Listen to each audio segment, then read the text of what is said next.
Ang araw sa Hilagang Aprika ay matindi ang sikat sa isang tanawin na tila walang hanggan ang lawak.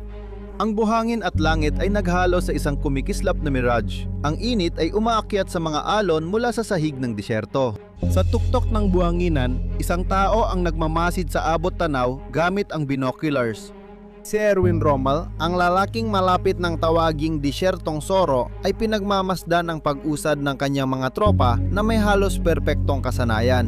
Gumugulong ang mga tangke sa disyerto, maayos na kumikilos ang mga sundalo at nagpapaputok ang artilyera sa mga hindi tanaw na posisyon. Bawat galaw ay bahagi lamang ng mas malaki at unti-unting nabubunyag na plano. Ang disyerto ay parehong kakampi at kalaban niya, isang malawak at walang awang lupain na nagpapalakas ng katalinuhan at pagkakamali. Nagbubulungan ang mga kakampi tungkol sa komander na lumilitaw sa di-inaasahang lugar, umatake ng mabilis tulad ng kidlat at biglang naglalaho na parang multo sa buhangin. Ang sarili niyang mga tauhan ay nirerespeto siya at sumusunod saan man siya magpunta, nai-inspire sa kanyang presensya na kasing kalmado ng kanyang pagiging makapangyarihan. Ngunit malupit ang disyerto, hirap ang mga linya ng supply, nanghihina ang mga tao sa init at bawat tagumpay ay may kasamang bigat ng hindi maiiwas ang kapalit. Ang talino ni Rommel ay hindi lang sa liksi at bilis, kundi pati sa kakayahang basahin ng disyerto mismo, gawing sandata ang gumagalaw na buhangin at malalawak na tanawin sa digmaan. Ngunit kahit pa sumusugod ang kanyang mga puwersa, may aninong bumabalot sa abot tanaw. Palihim na ipinapasa ang mga ulat mula Cairo hanggang Tripoli at ang tuloy-tuloy na kontra-atake ng mga alyado ay nagpapakita ng posibleng pagbabago sa takbo ng labanan. Maalalang si Rommel sa kanyang tapang at mapangahas na taktika, ngunit kasabay ng katalinuhan niya ay umusbong din ang mga dahilan ng kanyang pagkatalo. Ito ang kwento ni Erwin Rommel, Aleman na strategist at komandante militar na kilala bilang Desert Fox. Maligayang pagdating sa Wars of the World!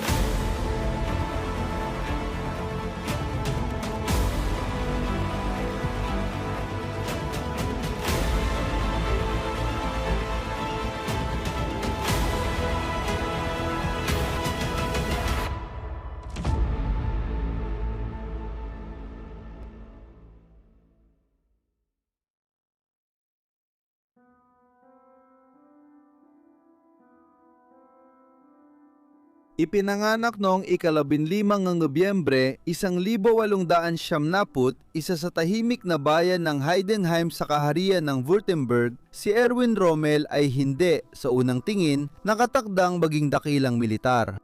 Anak ng isang guro, lumaki siya sa isang pamilyang nasa gitnang uri na pinahahalagahan ang disiplina at edukasyon sa halip na tradisyong militar. Mula pagkabata, ipinakita na ni Rommel ang hilig sa inhinyeriya. Ginugol ang oras sa pagdidisenyo ng modelong eroplano at paggawa ng glider. Ang maagang pagkahilig na ito ang humubog hindi lang sa kanyang pagkatao, kundi pati na rin sa analytical at halos mechanical niyang paraan ng paglapit sa digmaan. Noong 1910 pumasok si Rommel sa paaralan ng kadete sa Danzig at sumali sa ika-124 na Infantry Regiment ng Imperial na Hukbong Aleman. Bagamat hindi siya likas na sundalo ayon sa tradisyong Prussian, namukod tangi siya sa tactical na pag-iisip at pisikal na tibay. Mabilis na nakita ng kanyang mga instruktor ang kanyang potensyal ayon kay Field Marshal.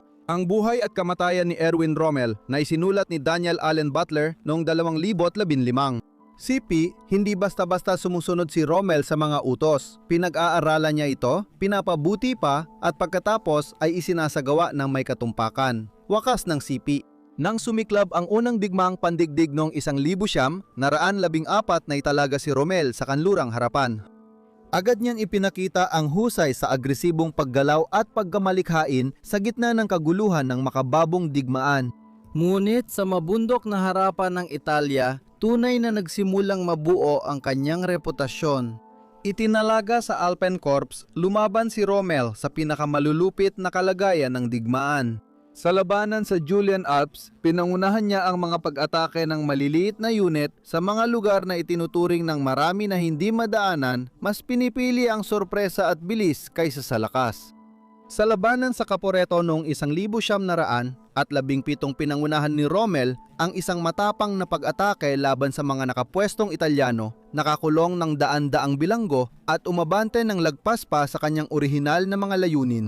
Sa kanyang alaala noong 1937 na mga pag-atake ng impanterya, naalala niya at sinabi, "Inatake namin sa unang liwanag, dahan-dahang dumaan sa hamog. Walang ideya ang kalaban kung saan kami lilitaw. Nang napagtanto nila, nasa likod na kami ng kanilang mga linya." Wakas ng sipi. Ang mga ginawa ni Rommel ay nagbigay sa kanya ng Pour le Mérite, pinakamataas na parangal militar ng Alemanya noon, at pinagtibay ang kanyang katayuan bilang sumisikat na bituin sa militar. Ang estilo ng pamumuno ni Rommel sa panahong ito ay tinukoy ng kanyang personal na katapangan. Palaging siya ang nangunguna sa harap, ginagabayan ang mga tauhan sa gitna ng labanan. Ayon kay historiador Daniel Alan Butler, ang pinakamalakas na sandata ni Rommel ay hindi ang rifle o makinang baril, kundi ang kakayahan niyang magbigay ng tiwala sa pamamagitan ng halimbawa. Wakas ng sipi. Ang ganitong direkta at personal na pamamaraan ay nanatiling tatak ng kanyang estilo ng pamumuno sa buong kanyang karera. Pagkatapos ng digmaan, nanatili si Rommel sa Reichswehr, ang labis na pinaliit na hukbong Aleman, sa ilalim ng kasunduan sa Versailles. Habang marami ang naiinis sa limitasyon, nakita ito ni Rommel bilang pagkakataon para hasain ang kanyang taktikal na pag-iisip. Naglingkod siya sa mga tungkulin sa pagsasanay at pagtuturo at nakilala bilang isang masinop na tagaplano at isang mahusay na guro. Dito niya sinimulan ang pagsulat ng Infantry Attacks, isang pag-aaral sa taktika batay sa kanyang karanasan noong unang digmaang pandaigdig. Naging required na basahin ang aklat sa mga paaralan ng opisyal sa Alemanya at pinag-aralan din ito ng mga commander ng alyado dahil sa kaalaman nito sa mobile warfare. Pagsapit ng dekada, 1930 si Rommel ay patuloy na umangat sa ranggo kahit na nanatili siyang hindi kabilang sa pangunahing grupo ng mga opisyal na Prussian aristokrata na namamayani sa matataas na posisyon ng hukbo. Sa maraming paraan, siya ay isang tagalabas, pragmatiko, analytical at lubos na tapat sa kanyang mga tauhan. Ang kanyang reputasyon bilang isang sundalo sa larangan, sa halip na isang politikong tagapagpatakbo, ang nagbukod sa kanya at naglatag ng pundasyon para sa alamat na uusbong sa mga disyerto ng Hilagang Aprika. Sa huling bahagi ng 1930 pumasok si Erwin Rommel sa bagong yugto ng kanyang karera. Ang Alemanya ay muling nag-aarmas ng mabilis at ang reputasyon ni Erwin Rommel bilang isang mahusay na taktiko ay napansin na ng rehimen. Noong 1939, itinalaga siya bilang commander ng Führer-Begleit Battalion, ang personal na batalyon ng mga bodyguard ni Adolf Hitler na nagdala sa kanya sa direktang pakikisalamuha mismo sa pinunong Nazi. Ang posisyong ito, na hindi pangkaraniwan para kay Rommel na nasa unahan, ay naglapit sa kanya sa sentrong pampulitika ng Ikatlong Reich. At tiniyak nitong mapansin siya kapag may mga bagong utos na ipinamahagi. Ang relasyon ni Rommel kay Hitler ay praktikal kaysa ideolokal. Hindi siya sumali sa partido Nazi. Bagamat humanga siya sa ambisyon militar ni Hitler, kadalasan ay wala siyang pakialam o may pagdududa pa sa doktrinang panglahi ng rehimen. Ipinunto ng historiador na si David Fraser sa Knight's Cross Isang Buhay ni Field Marshal Erwin Rommel, ayon kay Rommel, humanga siya sa sigla ni Hitler at sa pagsisikap nitong ibalik ang lakas militar ng Alemanya. Ngunit sa rin ay isang sundalo higit sa lahat at hindi isang panatikong politikal. Wakas ng sipi. Bagamat alam niya ang kalupitan ng rehimen, sa pribado, ipinahayag niya ang kanyang pagkabahala sa antisemitismo ng Nazi, ngunit sa huli ay nanatili siyang nakatuon lamang sa mga usaping militar at umiwas sa hayagang pakikialam sa politika. Noong Pebrero 1940 ginantimpalaan ni Hitler si Rommel sa kanyang katapatan at sigasig sa pagtatalaga bilang komander ng Ikapito Panzer Division, isang pambihirang promosyon. Dahil kulang siya sa karanasan sa armor, nabigyan si Rommel ng pagkakataong hubugin ang istruktura at diwa ng bagong dibisyon. Ang pananakop sa Pransya noong Mayo 1940 ang nagbigay sa kanya ng tamang pagkakataon para patunayan ang sarili sa mas malawak na antas. Sa loob lamang ng ilang linggo, nakuha ng kanyang division ang palayaw na Ghost Division dahil sa sobrang bilis ng kanilang pag-usad na pati ang punong himpilan ng Aleman ay nahihirapan ng subaybayan ang kanilang mga galaw. Sa pagtawid sa Meuse sa Dinon, si Rommel mismo ang nangguna. Personal na nagbantay sa operasyon ng paggawa ng tulay kahit na binabaril sila. Ang kanyang kahandaang malagay sa panganib ang sarili ay pangunahing katangian ng estilo ng pamumuno niya. Sa aklat niyang Infantry Attacks, isinulat niya, quote, "Ang sining ng digmaan ay ang kumilos ng mas mabilis kaysa sa kayang unawain ng iyong kalaban at umatake bago siya makapag-adjust." End quote. Ipinapakita na ngayon ang pilosopiyang ito sa totoong buhay. Habang binabagtas ng kanyang bibisyon ang matitibay na posisyon at mabilis na sumusulong sa Pransya, nagulat ang kalaban at mismong mga nakatataas kay Rommel sa walang tigil na bilis ng ikapitong Panzer Division ayon sa isang opisyal ng Pransya. CP, para bang ang mga tangke ng Aleman ay nasa lahat ng dako ng sabay-sabay. Para silang mga anino, wakas ng CP. Napansin ng historiador na si Desmond Jiang sa Rommel the Desert Fox na madalas lamang malaman ng punong himpilan ng Aleman ang mga tagumpay ni Rommel pagkatapos na itong mangyari, dahil abala na siya sa pagsugod sa kanyang susunod na target. Ang kanyang pagsasama ng bilis, sorpresa at personal na pamumuno ang nagpatangis sa kanya mula sa karamihan ng kanyang mga kasabay na mas maingat. Dahil pa man may kapalit ang kanyang tagumpay. May ilang sa Wehrmacht ang gumatikos sa kanyang pagbalewala sa tradisyonal na komunikasyon at mga panganib na tinataya. Kahit ano paman, hindi maikakaila ang mga resulta.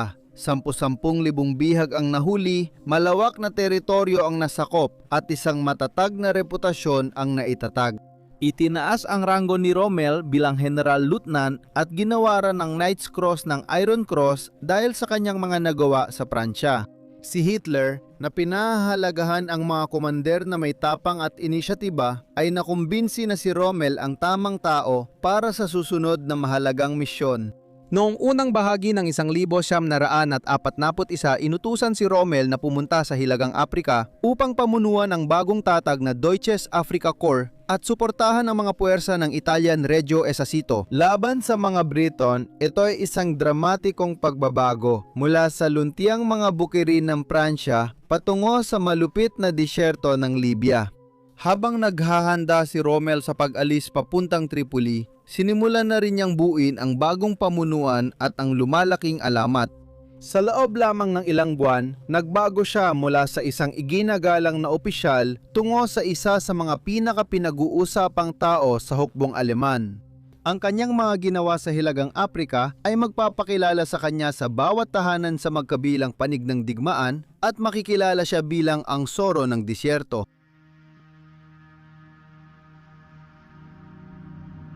Nang dumating si Erwin Rommel sa Tripoli noong Pebrero 1900 at 41 siya ay tumuntong sa isang bagong uri ng larangan ng labanan. Ang malawak na disyerto sa Hilagang Aprika ay nagdala ng oportunidad at panganib. Para kay Rommel, ito ang perpektong lugar upang gamitin ang kanyang matapang at mabilis na estilo ng pakikidigma. Para sa kanyang mga kalaban, ito ay magiging katumbas ng isang walang humpay na kalaban, isang komandante na tila biglang sumusulpot mula sa kawalan, malakas umatake at agad ding naglalaho. Ipinadala si Rommel sa Libya upang patatagin ang mga posisyon ng Axis matapos mapaatras ng mga British ang mga puwersang Italyano. Ang Deutsches Afrika Korps ay inatasang magtanggol lang, ngunit ilang linggo lang pagdating nila, sinuway ni Rommel ang utos matapos matantiang masyado ng nakaabante ang mga British. Nagpasimula siya ng isang biglaang kontraopensiba noong Marso 1941. Agad na gumalaw ang kanyang puwersa sa Cyrenaica, nalampasan ng British at nabawi ang mga dating natalong bayan. Bago ito, ang kakayahan niyang samantalahin ng puwang, mabilis umatake at itago ang layunin ang naging pundasyon ng kanyang estratehiya sa disyerto. Isa sa mga pinakamatapang niyang hakbang ay nangyari noong paglusob sa Tobruk, nang umatras ang mga puwersa ng British at Commonwealth papasok sa lungsod ng Daungan. Pinalibutan sila ni Rommel sa pagtatangkang durugin ang kanilang kontrol. Ang Tobruk na isang mahalagang sentro ng supply ay isang likas na kuta, mahigpit na binabantayan at may malalim na daungan na nagpapahintulot sa mga British na patuloy itong masuplayan. Kahit sunod-sunod ang pag-atake noong 1900 at 41 nagtagumpay ang mga tagapagtanggol na mapanatili ang posisyon nila. Binago ni Rommel ang estratehiya at ginamit ang pagkubkob. Habang abala ang mga puwersa ng Allied sa pagtatanggol ng daungan, gumalaw siya sa ibang lugar, inatake ang mga linya ng supply at pinilit silang sumabay sa kanyang bilis. Ang kanyang paraan ng pakikidigma sa disyerto ay kakaiba kumpara sa karamihan ng mga komander ng Axis. Ayon kay historiador Ronald Lewin, sa aklat na Rommel bilang military commander, napansin niya na si Rommel ay lumaban na parang may mechanical na pakiramdam ng galaw. Palaging nag-iisip ng isang hakbang na mas maaga, ginagawang kakampi ang malalawak na bukas na espasyo ng disyerto, wakas ng sipi. Malaki ang kanyang pagsandig sa bilis at panlilinlang, madalas gumagamit ng pain para mailigaw at mawala sa balanse ang mga alyado. Ang mga tangke ng Aleman ay umatake mula sa hindi inaasahang direksyon, suportado ng mga mobile na artilleriya at impanterya. Dahil sa reconnaissance, napakinabangan niya kahit maliliit na kahinaan ng posisyon ng mga alyado. Samantala, ang lohistika sa Hilagang Aprika ay napakakomplikado at parang bangungot. Ang supply para sa puwersa ni Rommel ay kailangang tumawid sa Mediterranean na lantad sa atake ng hukbong dagat at himpapawid ng Britanya, tapos tatawid pa ng daan-daang kilometro ng malupit na lupain. Laging kulang ang gasolina pero natutunan ni Rommel mag-operate gamit ang kaunting resources na itulak pa niya ang mga unit ng lampas sa inaasahan ng iba. Madalas siyang akusahan ng mga nakatataas na opisyal ng Aleman na pabaya pagdating sa supply. Ngunit nagbunga ang kanyang tapang lalo na sa mga unang yugto. Mas mahirap pa ang relasyon ni Rommel sa mga kaalyadong Axis kaysa sa kakulangan ng mapagkukunan. Kaunti lang ang pasensya ni Rommel sa maingat na paraan ng mga puwersang Italyano at madalas niyang milalampasan ng utos ng mga opisyal ng Italyano at direktang nagbibigay ng utos sa kanilang mga tropa. Gayunpaman, tunay na nakuha niya ang respeto ng maraming sundalong Italyano na nakita siya bilang isang pinunong handang makibahagi sa hirap ng digmaan sa harapan. Labis na hinangaan si Rommel ng sarili niyang mga tauhan. Kilala siya sa pagdalaw sa unahan at madalas malantad sa putok ng kalaban kaya't naging tanyag bilang isang commander na namumuno sa harap. Isang veteranong Aleman ang nagbalik tanaw at nagsabing palagi siyang nandoon, maalikabok, kalmado at lubos ang kumpiyansa sa sarili. Sinusundan mo siya dahil pinaniwala kanyang kaya naming gawin ang kahit ano. Wakas ng sipe. Hindi lang ang Axis ang humubog sa reputasyon ni Rommel. Malaki rin ang naging papel ng media ng mga alyado sa pagbuo ng alamat ng Desert Fox. Sinimulang tawagin siya ng mga British war correspondent sa pangalang yon, matapos ang sunod-sunod na pagkatalo sa taktika noong 1900 at 41 at 42. Ang mga matapang na pagsalakay at hindi inaasang galaw ni Rommel ay umagaw ng atensyon ng publiko. Itinampok siya sa mga pahayagan at radyo bilang mahusay, halos kabalyerong kalaban na matapang lumaban. Ngunit sa marangal na paraan, nagsilbi ito sa dalawang layunin. Ipinaliwanag ang pagkatalo ng mga kakampi at itinampok ang tagumpay laban sa kanya bilang isang malaking tagumpay.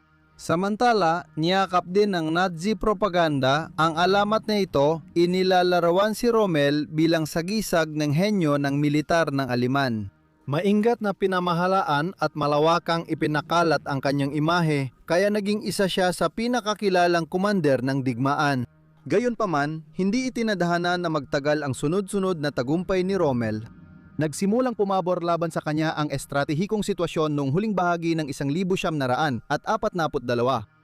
Ang pagdating ng dagdag na puwersa ng alyado, mas maayos na lohistika at kalamangan sa ere ay unti-unting nagbawas sa kakayahan niyang kontrolin ang bilis ng labanan sa disyerto. Dumating ang pagbabalikwas sa ikalawang labanan sa El Alamein, kung saan hinarap niya si General Bernard Montgomery at isang napakalakas na puwersa ng mga alyado. Napilitan si Rommel na magdepensa. Sa kabila ng kanyang husay sa pagpapabagal ng kalaban, natalo pa rin ang Afrika Corps sa dami ng tao at kagamitan. Ang maingat na galaw ni Montgomery ay pumigil sa mga kilalang kilos ni Rommel, kaya't kukunti na lang ang tsansa para sa kanyang pag-iimprovisa. Napansin ng historiador na si Niall Barr sa Pendulum of War, The Three Battles of El Alamein noong 2005 at sinabi niya, ang katalinuhan ni Rommel ay hindi sapat upang tumbasan ang napakalaking lakas ng mga yaman ng Allied. Isa siyang dalubhasang taktiko, ngunit ang El Alamein ay isang digmaan ng mga estrategista at wala siyang sapat na paraan upang mapanalunan ito. Wakas ng CP. Noong Nobyembre 1900 at 42 sinimulan ni Rommel ang isang labang pag-atras pakanluran na naging simula ng katapusan para sa mga ambisyon ng Axis sa Hilagang Aprika.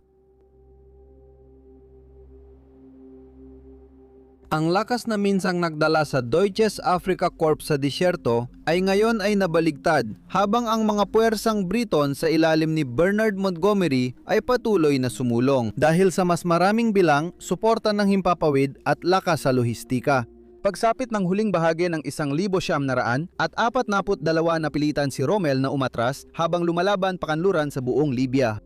Paunti-unti na ang mga supply, humihina na ang suporta ng himpapawid ng Axis at ang dating maingat na inaalaga ang imahe ng Desert Fox ay nagsisimula ng mabasag dahil sa bigat ng tunay na kalagayan sa digmaan. Laging mahusay si Rommel sa maneuver warfare, gamit ang bilis at panlilinlang upang mailigaw ang kanyang mga kalaban.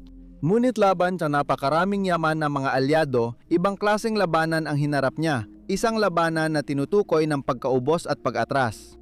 Sa sarili niyang mga salita, nagmuni-muni si Rommel tungkol sa mga hirap ng ganitong uri ng pagbabago ng sitwasyon.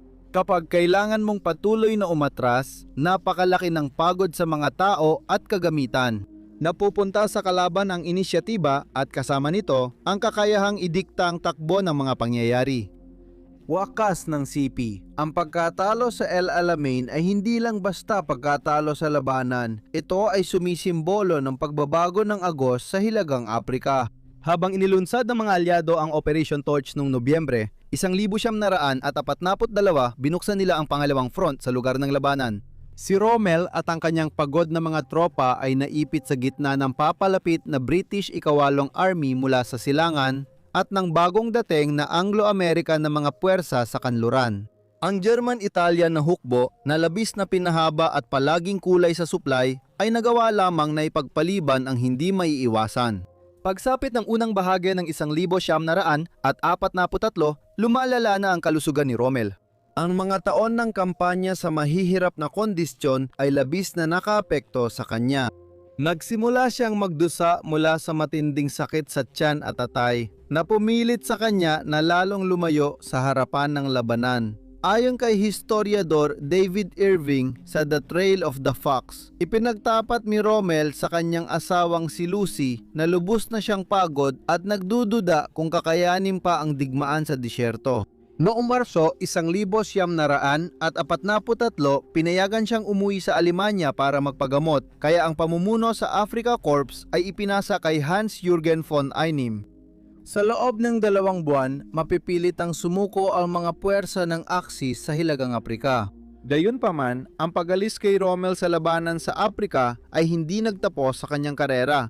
Kinilala ni Adolf Hitler ang kanyang husay at kasikatan, kaya inilipat siya sa Europa noong huling bahagi ng 1943. Malaki ang pagkakaiba ng tungkulin niya ngayon kumpara sa bukas na disyerto. Siya ay naatasang pangasiwaan ng pagpapatibay ng baybay ng Pransya laban sa inaasahang pagsalakay ng mga alyado.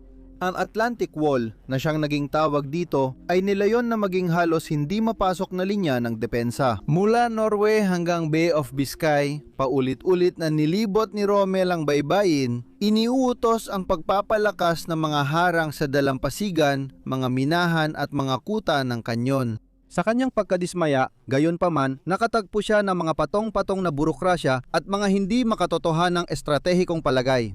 Habang nakita niya ang pangangailangan ng agresibong depensa sa baybayin, nanatili ang German High Command sa mga doktrina na hindi isinasaalang-alang ang liksi ng Allied Air Power. Sa kabila ng profesional niyang dedikasyon, lalong lumalim ang pribadong pagdududa ni Rommel. Matagal na niyang pinanatili ang katapatan ng isang sundalo sa Alemanya at hindi sa Nazi Party mismo. At hindi tulad ng maraming matataas na opisyal, hindi siya kailanman sumali sa partidong pampulitika. Habang tuluyang lumipat ang agos ng digmaan laban sa Reich, nagsimulang kwestiyonin ni Rommel hindi lang ang kakayahan ni Hitler sa estratehiya, kundi pati na rin ang moralidad ng digmaan mismo. Sa mga pag-uusap niya kasama ang kapwa-opisyal, nakalaunan ay naitala ni Anthony Bridge sa The Narrow Margin, The Battle of Britain at ang pag-angat ng Desert Fox. Hayagan niyang pinuna ang pagtanggi ni Hitler na payagan ng taktikal na kalayaan. CP, hindi na nakikinig ang Führer sa katuwiran, nag-uutos siya na para bang sumusunod ang mundo sa kanyang kagustuhan, wakas ng CP. Bukod pa rito, nabahala siya sa mga ulat ng kalupitang ginawa sa Eastern Front at sa pag-uusig sa mga Hudyo at iba pang minorya. Bagaman walang ebidensya na tahasang tumutol si Rommel sa mga pulisyeng ito noong una ng digmaan, ang mga huli niyang pahayag ay napapahiwatig ng lumalaking pagkadismaya. Sa mga patotoo ng ilang opisyal na malapit sa kanya pagkatapos ng digmaan, inilarawan si Rommel na lalong nababahala sa pagiging panatiko at kalupitan ng rehimen. Ang panloob na tunggaliang ito ay kasabay ng mga panlabas na pressure habang lalong tumindi ang pambobomba ng mga alyado sa Germany at nagbabadya ang Western Front. Habang lumalapit, nakita ni Rommel ang sarili sa gitna ng dalawang magkalabang puwersa. Ang tungkulin niya bilang sundalo na ipagtanggol ang kanyang bansa at ang personal niyang paniniwala na inilalagay ni Hitler ito sa kapahamakan. Pagsapit ng unang bahagi ng 1944 habang nagiging lantad na ang paglusob, hindi na si Rommel ang matapang na komandante na tumatakbo sa mga buhangin ng Libya. Isa na siyang pagod na field marshal ngayon. Humarap siya hindi lang sa militar na realidad ng nalalapit na pagkatalo, kundi pati na rin sa moral na bigat ng paglilingkod sa isang rehimen na hindi na niya lubos na masuportahan.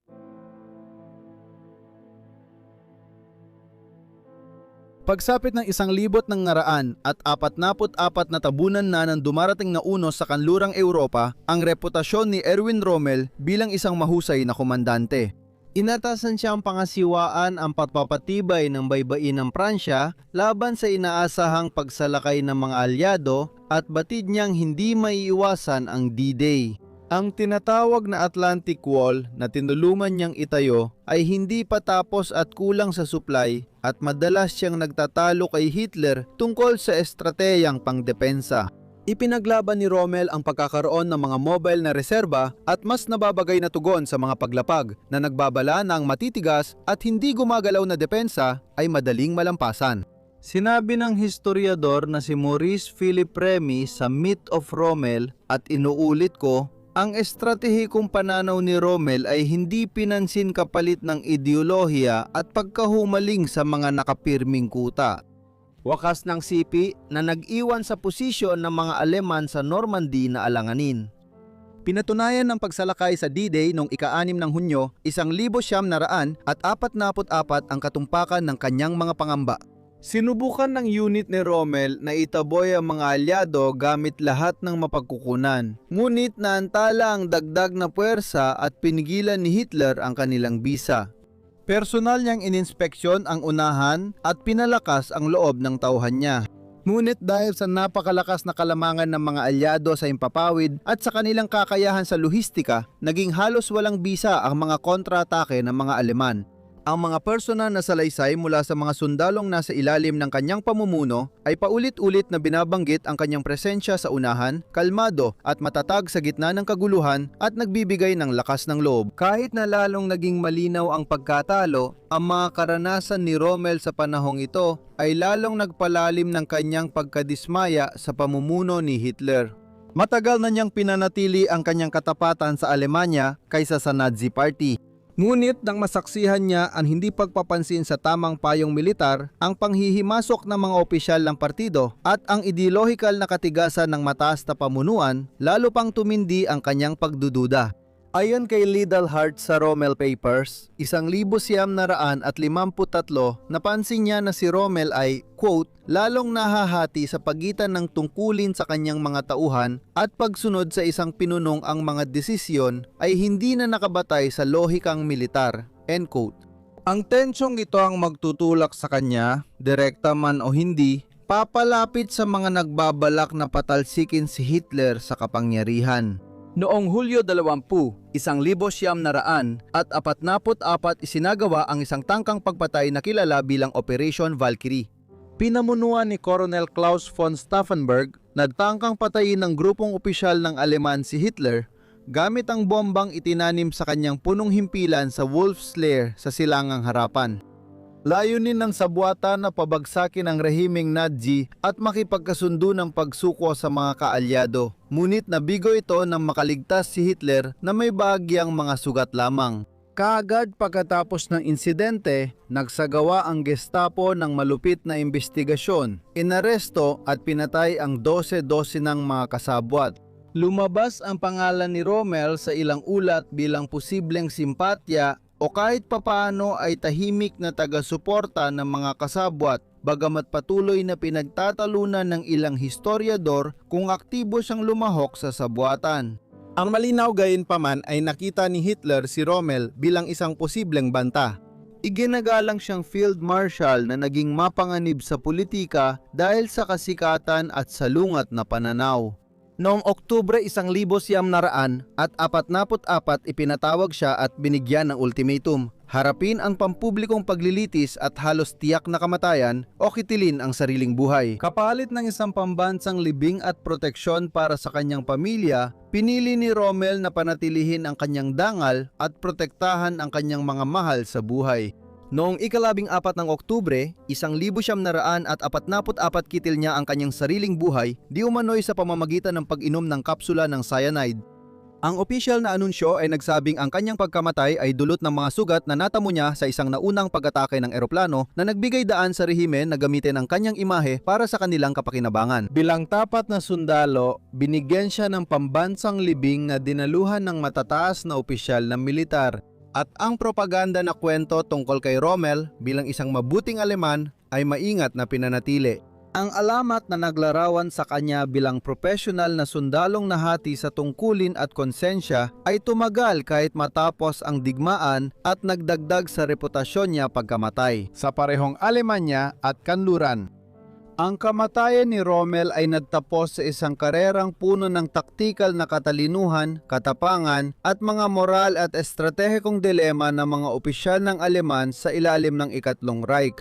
Ang kanyang pamana na parehong ipinagdiriwang at ginawang alamat ay naging isang lente kung saan sinuri ng mga susunod na henerasyon ang masalimuot na ugnayan ng husay sa militar, personal na integridad at ang hindi matatakasan na mga bunga ng paglilingkod sa isang rehimen tulad ng kay Hitler. Tulad ng sinabi ni Remy sa kanyang pagtatapos, si Rommel ay isang sundalo na may pambihirang talento, ngunit ang kanyang kwento ay hindi maihihiwalay sa politika, ideolohiya at trahedyang kalagayan ng kanyang panahon. Wakas ng CP.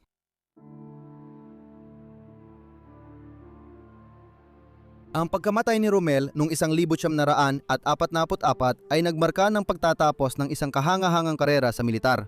Ngunit ito ay simula pa lamang ng alamat na magtatagal kahit matapos ang ikalawang digmaang pandaigdig. Sa Alemanya at sa kanluran, si Rommel ay naalala bilang ang Desert Fox. Isang komander na kilala sa matapang na taktika at personal na tapang na ang mga ginawa sa Hilagang Aprika ay pumukaw sa imahinasyon ng mga sundalo at sibilyan. Sa mga unang taon pagkatapos ng digmaan, binigyang diin ng mga ulat ng mga alyado ang kanyang profesional na kakayahan at, mahalaga, ang sinasabing paglayo niya sa ideolohiya ng Nazi. Inilalarawan siya bilang isang sundalong marangal na nadawit sa makinarya ng isang malupit na rehimen. Binanggit ng historiador na si Charles Messenger na, at inuulit ko, ang reputasyon ni Rommel ay maingat na inalagaan ng parehong alyado at Aleman na mga salaysay, na lumika ng isang figura na sumasalamin sa kabalyero, kakayahan at taktikal na katalinuhan. Wakas ng CP. Noong panahon ng Cold War, nagsilbing mas malawak na layuning ideolohikal ang imahe ni Rommel sa kanlurang Alemanya. Naging simbolo siya ng isang mabuting Aleman, isang ang katapatan ay nasa bayan at hindi sa partido, na tumulong sa muling pagbibigay danggal sa imahe ng German Officer Corps. Sa mga bansang kaalyado, ginamit siya bilang halimbawa ng henyo sa militar, madalas na binabanggit sa mga akademya ng militar dahil sa kanyang mga galaw, pakikidigma at pamumuno sa ilalim ng matinding presyon. Ngunit ang paghanga ay nadawit din sa kontrobersiya. Pinagdatalunan ng mga historiador at iskolar kung si Rommel ay talagang walang kinikilingan sa politika, tahimik na tumutol kay Hitler, o isang praktikal na sundalo na inuuna ang tungkulin kaysa moral na pag-aalinlangan. Binibigyang diin ni Zonker-Neitzer sa topping Hitler's generals ang bagay na yon. Si Rommel, ayon sa kanya, ay naglakad sa manipis na linya sa pagitan ng pagsunod, pagtutol at personal na konsensya, na sumasalamin sa masalimuot na realidad na kinaharap ng mga opisyal na Aleman sa ilalim ng isang totalitaryong estado. Sinikap ng mga makabagong pagsusuri na alisin ang mga alamat o mito. Kinilala ang kanyang husay sa militar at ang mga etikal na kalabuan ng paglilingkod sa ilalim ni Hitler. Ang mga tactical na inobasyon, matapang na operasyon at estilo ng pamumuno ni Rommel ay patuloy na pinag-aaralan, ngunit binibigyang diin ng makabagong pag-aaral ang konteksto. Hindi maihihiwalay ang kanyang kasikatan sa rehimeng kanyang pinagsilbihan. Habang matagal nang humupa ang mga buhangin ng disyerto, nananatili ang alamat ng soro ng disyerto. Isang kwento ng katapangan, husay at mga moral na tensyon na likas sa digmaan. Ipinapaalala sa atin na ang mga alamat ay hinuhubog hindi lang ng mga gawa kundi pati ng alaala at interpretasyon.